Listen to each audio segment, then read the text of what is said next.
We'll look at this problem again, y equals x minus 3, but this time we'll use our calculator to solve this problem.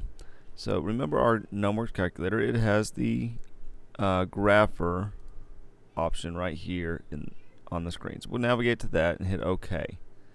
We'll add our element. Our element this time is going to be the equation y equals x minus 3. So I'm going to type that in. Now I will have to click through here and I can get my x value. This gives me some default values.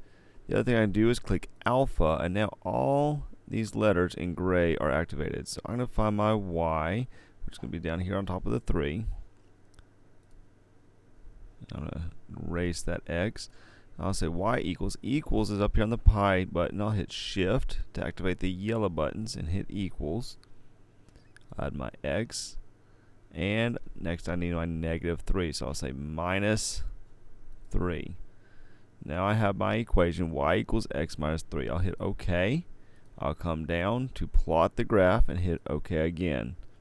Now notice my graph is not showing anything because of where I had it set last. So I'll just click up once.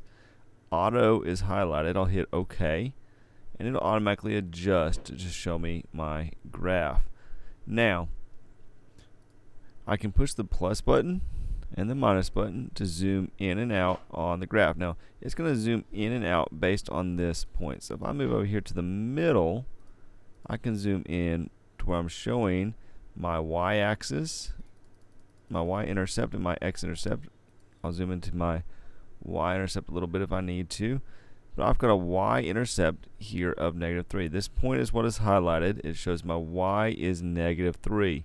I'm also showing that my slope is 1. I can count my slope there of 1 over 1. So if I wasn't sure of what my slope was, let the calculator do that for me. I can come up here and I can look at my table, and I'll notice that for every change of 1 on my x, my y also changes a value of positive 1.